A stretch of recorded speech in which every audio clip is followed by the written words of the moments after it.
call this meeting to order.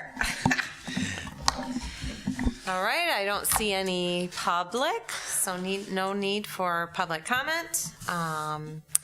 We have a couple of action items under finance, and the first is donations. It is, and good afternoon, Dr. Fobb and Dr. Flores and Ms. Grant. A couple donations. The first one in your packet is from our friends next door at Forest Hills. The Knapp's Forest Elementary raised just over $3,000 to donate to Ken O'Shea Home and Community Programs, general needs of the school to turn their principals. So we're recommending that be accepted by or moved to the board for their acceptance. So we do each of them individually? We do. All right. Any questions for Mr. Oberst? Not for me. Do we have a motion for approval? So moved. Support. Any debate? All in favor, please say aye. Aye. Thank you. And the second one, although as we looked at the assessed value of the property, didn't achieve the threshold, $2,500. It is a piece of real estate, so we thought it'd be best we bring it to the finance committee. In fact, Ken's had the conversation, so maybe you can talk a little bit about Mr. Rumpel to give. Mr. Rumpel lives in California. The parcel is contiguous to both Southwest Community Campus and Clemente Park. He originally contacted the city about donating it to them. They thought it would be better with the schools, and if you look at an aerial map, it probably is. It's a vacant parcel, it's wooded, it's got quite a slope, it's unbuildable. He's kind of an eccentric fellow. I've talked to him, I think, 3 times. He would like it to be where somebody can get some use or keep it natural, or so he was happy that the school could consider taking it. There's little value to it. If approved, then we'll have our attorneys work with him to go through the process of a land transfer. I've talked to him several times. He bought it from a friend many years ago, and he's trying to divest of some of his property now. Any questions? Dr. Flores probably played on those. I think I went to Franklin, what it's now Southwest Community Campus, but yeah, I think that'd be a great asset there for the school. It makes sense, and certainly appreciate that donation from Mr. Rumpel. Do I have a motion for acceptance? I move. Support. All in favor, please say aye. Aye. Aye. Great. Thank you. And then under item 2 under the action items, we have a couple of contracts that for your consideration, again, to move to the board. The first deals with First Netherlands Reformed Congregation and their request to use our parking lot at Beckwith. And again, Ken's been dealing with this, so maybe Ken, a little summary of that situation. Yeah, First Netherlands Reformed, they're on Beckwith Place around the corner, and they butt up to towards the back of the Beckwith site. They're maxed out on parking. There's really not vacant land to buy around the church, so they approached us about an agreement where they could use our lots on Sunday morning.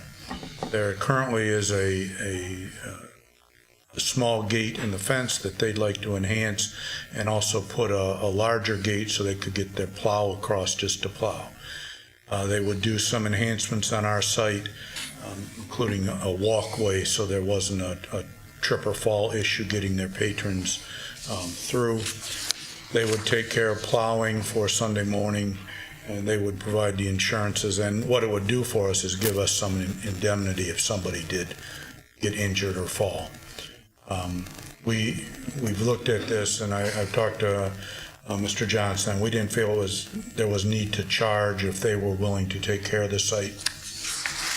I should comment that they did talk to us about potentially making a drive-through, and we were not in favor of that. They have since gone to the city to ask for a second drive out onto Leonard and be denied. And they're asked us to reconsider. If we recommend that, we'll bring this back. We would then bring this back for an amendment.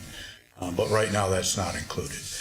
There are a couple other locations we know of around town where churches have long-standing verbal agreements to use our lots, and if this is approved, then we would use this as a basis and get those written down so we have some liability protection.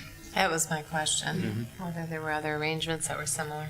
We know at Alger and Aberdeen, there are long-standing verbal agreements. Other questions? I'd like to just say that I support working with and a cooperative basis. Many of the churches in our community, I think it's just, we have to, I guess, give and take in those situations and embrace our neighbors. And so I in the spirit of it, I support it. I think it is important, though, that with all of the other contracts out there or verbal agreements, that those be rendered into written form at some point. I think that'd be a good priority for the district for liability. Yeah, I'm honestly, any parking lots are, the extent to which we can use efficacy for parking lots, because parking lots are a terrible use of land in our city. So, schools, churches feels perfect, because one of them needs it during the week, one of them needs on the weekend. I stare at parking lots that are empty all weekend or all week. Like, there's a church in here to chill, just empty. So I think it's a great partnership. So. And again, in Section 4, there is an option for a 60-day out on both parties if things don't work out. The term's only a year. If things after a year haven't worked out, we don't need to renew it too. So there's protections if things don't work out for both sides, actually. So. And I did share with them that at some point, there's a good chance we will rebuild on that site somewhere down the road, who knows how many years. So this is not a long, things will change and we'll have to revisit it at that time. Yeah. Okay. There's no further questions. Do we have a motion for approval of the contract? So moved. Support. All in favor, please say aye. Aye. Aye. Thank you. Thank you. The other two contracts that we need your action on, Leading the GRPS Way and Harvard Leadership Development Program. Two programs under Mary Jo Coleman. One financed with Title $2. That's the Leadership Development Program. And then Harvard Leadership, as you know, is funded by Steelcase Foundation. And these are contracts for Dr. Richard Lemons, who has been the point person in both of these programs in terms of being a liaison and facilitation, planning, all those kinds of things. So the contracts are not new.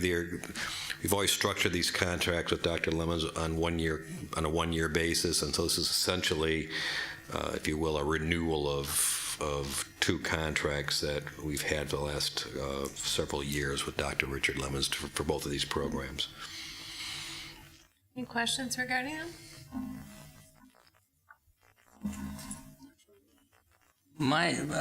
And perhaps you would know, Dr. Falb,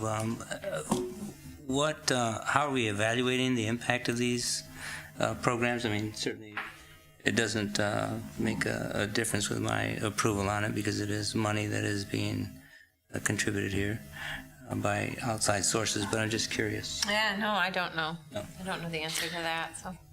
I am not sure, although I do know there is an evaluation metrics involved. When I first got here years ago, we had several similar contracts. That was always one of my first questions: how do we evaluate the effectiveness of this thing? We certainly can have Mary Jo come at a future meeting and discuss it, or even make comment at the board meeting at some point. So. And I would imagine, one's funded by title funds. What are the evaluative measures within that? Outside of what GRPS might just do, I would expect Steelcase to expect somewhat evaluation. So it's probably something there. So. Do I have motion for approval of the contract? Is it all one contract with Dr. Two Lemons? contracts. Okay. Two separate contracts. For the contract with Leading the GRPS Way? So moved. Support. All in favor, please say aye. Aye. Thank you. Do I have a motion for approval of the Harvard Leadership Development Program contract? So moved. Support. All in favor, please say aye. Aye. Thank you. Great. Thank you. Up to reports, updates, discussions. May financial dashboard is within your packet. as we are just a month, well, today, 5 days from our fiscal year end.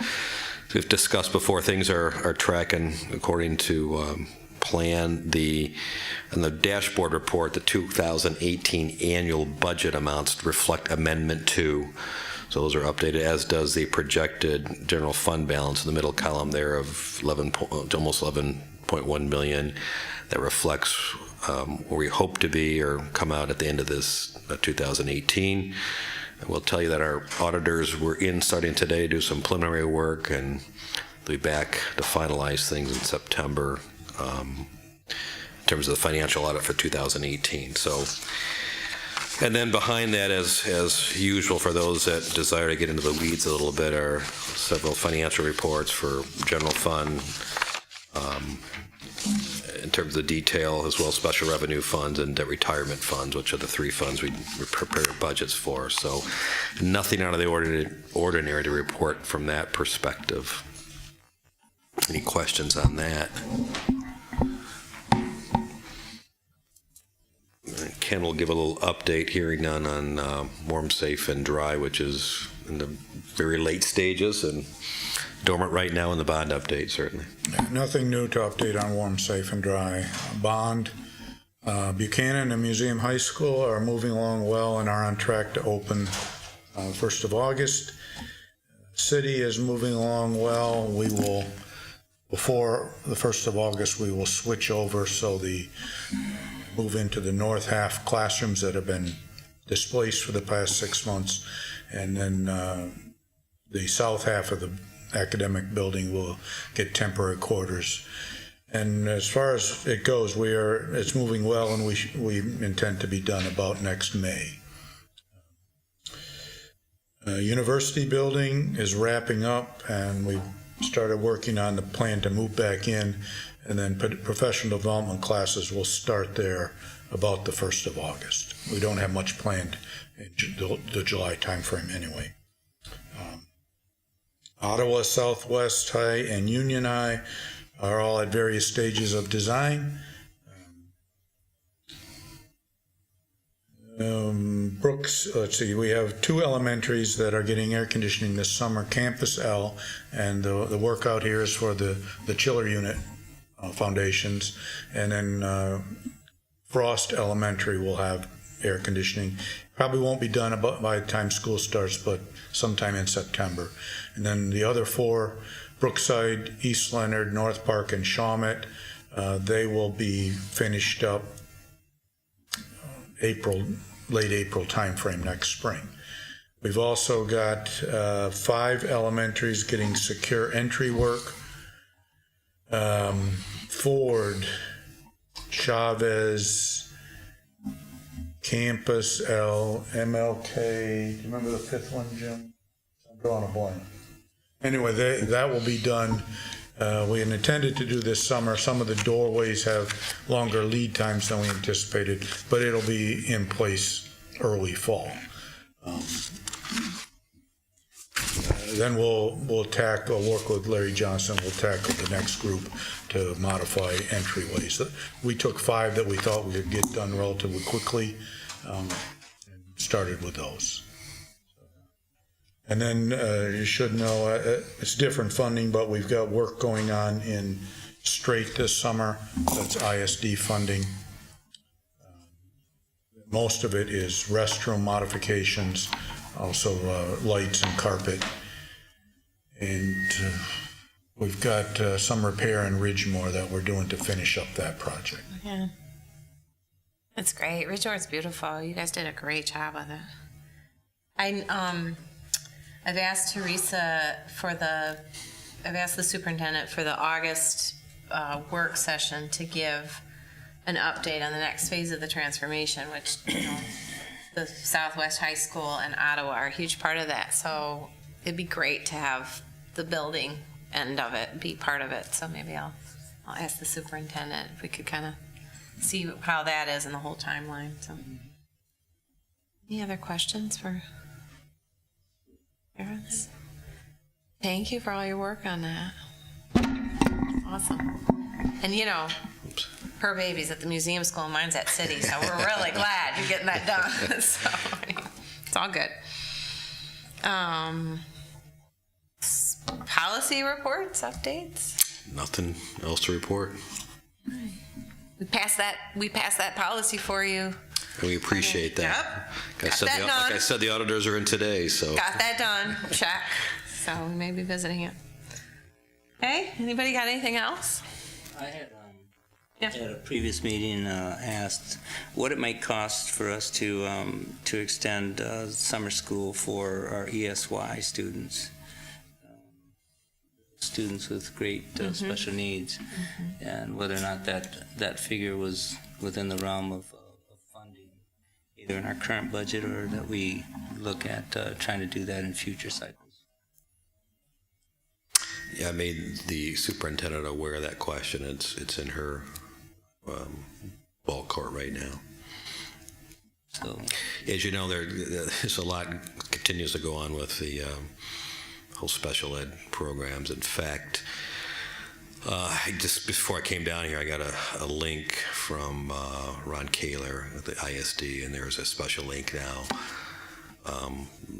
that provides detail around the program review that's being done, that as you may recall, the superintendents agreed to, and showing timeline and a little bit more detail. So I don't know if that went out to board members yet, but we'll certainly copy you on that link, and you can see that. So that's why it's with the superintendent. So. okay, thank you. Flores. All right. Nothing else. And just to remind everybody, there will not be a finance committee meeting next month by virtue of the fact we're doing some computer conversions. It'll be in the middle of it, but It sounds like fun. yeah, well, yeah, Glad you got air Anyways. conditioning for it anyway. that's right. So we'll be back in August for finance. Okay. Great. All right. Thank you. Thanks, guys, for being here.